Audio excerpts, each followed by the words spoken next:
നമസ്കാരം. ഞാൻ വിനോദ് മാത്യു വിൽസനാണ്. ഒരു കുഞ്ഞു പൊടിക്കൈ പറയാനാണ് ഞാൻ ഈ വീഡിയോ പോസ്റ്റ് ചെയ്യുന്നത്. മുടി വളരാന്, താരൻ മാറാന്, ശബ്ദം ഉണ്ടാകാനൊക്കെ നമ്മൾ ഓൺലൈനിലൊക്കെ പൊടിക്കൈ വീഡിയോസ് കാണാറുണ്ട്.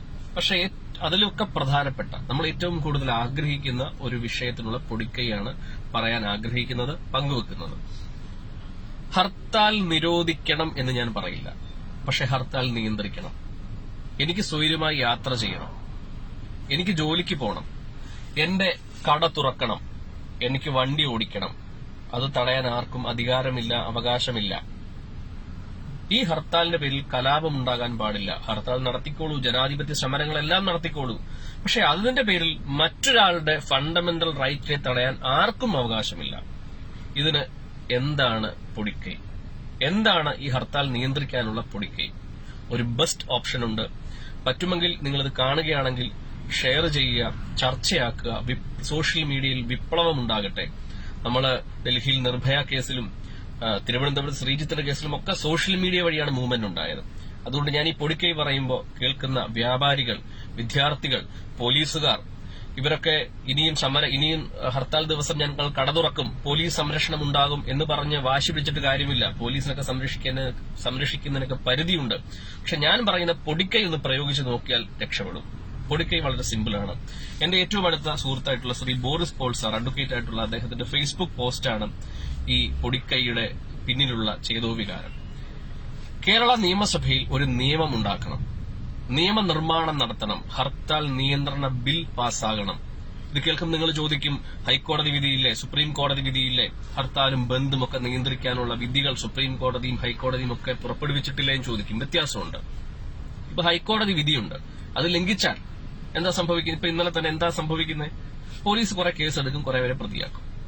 അല്ലെങ്കിൽ ഹൈക്കോടതി സ്വമേധയാ കേസെടുക്കും.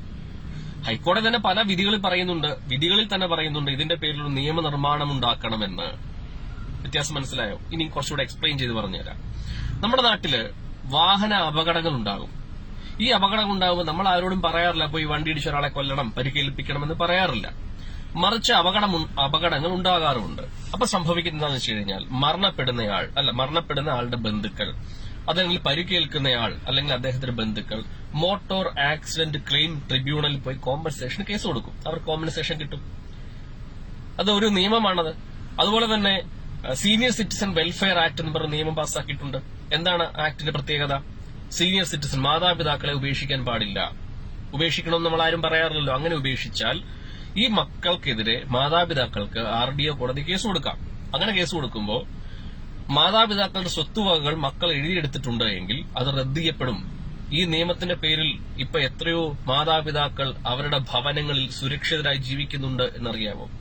അതുപോലെയാണ് ഒരു നിയമം, ഹർത്താൽ നിയന്ത്രണ നിയമം കേരള നിയമസഭയിൽ പാസാക്കിയാൽ മതി. അതിനുവേണ്ടി നാട്ടിലെ മുഴുവൻ ആൾക്കാരും ക്യാമ്പയിൻ ചെയ്താൽ മതി, അതിനുവേണ്ടി സമരം ചെയ്താൽ മതി. അല്ലാതെ പോലീസ് സംരക്ഷണം വേണമെന്ന് പറഞ്ഞ് കേസ് കൊടുക്കുക, ഹൈക്കോടതി കൊണ്ടുപോയി OP കൊടുക്കുക, അതൊക്കെ താൽക്കാലികം മാത്രമാണ്. കൃത്യമായ ഒരു നിയമം ഉണ്ടായാൽ ഇത് നിയന്ത്രിക്കപ്പെടും.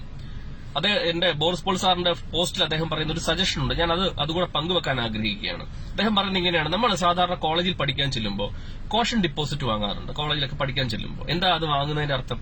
കോളേജ് വിട്ടു പോരുമ്പോൾ ആ കോളേജിൽ നമ്മൾ ഏതെങ്കിലും തരത്തിലുള്ള പ്രതിസന്ധിയോ പ്രയാസങ്ങളോ പ്രശ്നങ്ങളോ ഉണ്ടാക്കിയാൽ അതിന്റെ തുക ഈ ഡിപ്പോസിറ്റിൽ നിന്ന് ഈടാക്കിയെടുക്കും എന്ന് പറഞ്ഞതുപോലെ ഈ നിയമത്തിൽ ജനാധിപത്യ നിയമം സമരം ഉണ്ടായിക്കോട്ടെ, പക്ഷെ ഈ നിയമത്തിൽ കൃത്യമായിട്ട് പറയണം, ഹർത്താൽ 24 മണിക്കൂർ മുമ്പെങ്കിലും മിനിമം ഡിക്ലെയർ ചെയ്യണം. അങ്ങനെ ഡിക്ലെയർ ചെയ്യുന്ന സ്ഥാപനം നിശ്ചിത സ്ഥാപനങ്ങളിൽ, പഞ്ചായത്തിലോ കോർപ്പറേഷനിലോ മുനിസിപ്പാലിറ്റിയിലോ നിശ്ചിതമായിട്ടുള്ള ഒരു ഫീസ് കെട്ടിവെക്കണം. 1 കോടിയോ 2 കോടിയോ കെട്ടിവെക്കണം. കെട്ടിവെച്ചതിന് ശേഷം ആ ഹർത്താലിൽ ആർക്കെങ്കിലും നഷ്ടമുണ്ടായാൽ ഒരു പ്രത്യേക ട്രിബ്യൂണൽ ഉണ്ടാകണം. ഹർത്താൽ ക്ലിയർ ചെയ്യാൻ വേണ്ടി ട്രിബ്യൂണൽ ഉണ്ടാകണം. ആ ട്രിബ്യൂണലിൽ പോയി ആ നഷ്ടം ആ തുകയിൽ ഈടാക്കിയെടുക്കണം. നഷ്ടം സംഭവിക്കുന്നില്ലെങ്കിൽ തിരിച്ച് പാർട്ടി കൊടുത്തേക്കണം. അപ്പം ഒരു നിയന്ത്രണം വളരെ ആവശ്യമല്ലേ? ഇതിന് ചെയ്യാനുള്ള ഏറ്റവും പ്രധാനപ്പെട്ട കാര്യം എന്ന് പറയുന്നത്, കേരള നിയമസഭയിൽ എനിക്ക് പേരുകൊണ്ടറിയാവുന്ന സമാജികരുണ്ട്. അവരുടെ ശ്രദ്ധയിൽ ഞാനിത് പറയുകയാണ്. ഒരു ചലഞ്ചാണ്, ഫിറ്റ്നസ് ചലഞ്ച് പോലെ ഹർത്താൽ ചലഞ്ചാണ്.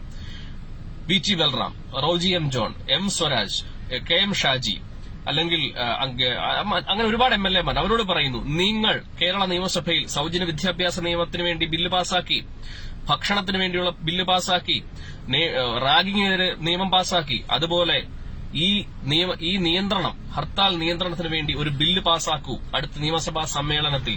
പണ്ട് ഗാന്ധിജിയാണ് ഹർത്താൽ എന്ന് പറയുന്ന ആശയം കൊണ്ടുവന്നത്. അദ്ദേഹം പറഞ്ഞ കാര്യം ഇത്രയേ ഉള്ളൂ, സ്വമേധയാ ജനങ്ങൾ കടയടച്ച് പുറത്തേക്ക് ഇറങ്ങണം. അതാണ് അദ്ദേഹം കൊണ്ടുവന്ന ആശയം. പക്ഷെ ഇന്ന് സംഭവിക്കുന്ന എന്താണ്?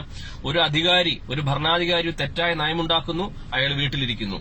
കുറെ ആൾക്കാർ കുറെ പേരെ നിർബന്ധിച്ച് സമരത്തിന് പ്രേരിപ്പിക്കുന്നു, അവരെ തടസ്സപ്പെടുത്തുന്നു. അങ്ങനെയല്ല, സ്വമേധയാ ഞാനും കൂടെ ഉൾപ്പെട്ട ഒരു സമരമാണ് ഹർത്താൽ. ഇതാണ് ഹർത്താലിന്റെ ആശയം.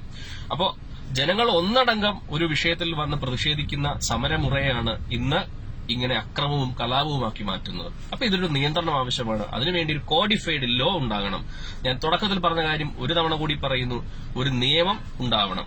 നിയമത്തിന്റെ ബാക്കിയായി ഹർത്താലോ സമരമോ ഒക്കെ ഉണ്ടായിക്കോട്ടെ. ഒരു നിയമം ഉണ്ടെങ്കിൽ ഒരു സാധാരണക്കാരനോ ഒരു കച്ചവടക്കാരൻ, ഇപ്പൊ തന്നെ ഒരുപാട് കടകൾ അടിച്ചു പൊളിക്കപ്പെട്ടു, അവർക്കൊക്കെ ആര് കൊടുക്കും ഈ നഷ്ടപരിഹാരം? അപ്പൊ ഇത്തരം ഒരു നിയമം ഉണ്ടെങ്കിൽ തൊട്ടടുത്തുള്ള ഒരു സിവിൽ കോടതിയിൽ പോയി ഒരു ഡാമേജ് സൂട്ട് കൊടുത്താൽ മതി. അവരുടെ തുക ഈ പറഞ്ഞ ട്രിബ്യൂണൽ ഈടാക്കിയെടുക്കാൻ പറ്റും. അപ്പൊ സ്വാഭാവികമായിട്ടും നേതാക്കന്മാർ അവരുടെ അണികളോട് പറഞ്ഞു കൊടുക്കും, ഹർത്താൽ നടത്തിക്കോളൂ, നിങ്ങൾ ബഹളം ഉണ്ടാക്കിക്കോളൂ, പക്ഷെ ഒരാളുടെയും വ്യക്തിപരമായി ആക്രമിക്കാതെയും അയാളുടെ സ്വത്തിനും ജീവനും പ്രശ്നമുണ്ടാക്കാതെയും ഹർത്താലുകളും സമരങ്ങളും ഉണ്ടാകട്ടെ. അപ്പോൾ ഒരിക്കൽ കൂടി പറയുന്നു, ഇത് കമന്റ് ചെയ്തിട്ടോ വീഡിയോ കണ്ടിട്ടോ കാര്യമില്ല. ഇത് ഞാനീ പറയുന്ന അധികാരികളെ ശ്രദ്ധയിലെത്താൻ വേണ്ടി മാക്സിമം ഷെയർ ചെയ്ത് കേരള നിയമസഭയിൽ അടുത്ത നിയമസഭാ അസംബ്ലിയിൽ ഒരു നിയമനിർമ്മാണം, ഹർത്താൽ നിയന്ത്രണ ബിൽ പാസ്സാകാൻ വേണ്ടിയുള്ള പ്രതിഷേധവും ചർച്ചകളുമാണ് ഉണ്ടാകേണ്ടത്. Thank you so much. നിങ്ങൾക്ക് ചുറ്റുമുള്ള വാർത്തകൾ ഞൊടിയിടയിൽ അറിയുന്നതിനായി ഈ ചാനൽ സബ്സ്ക്രൈബ് ചെയ്യുക. Media Blasters.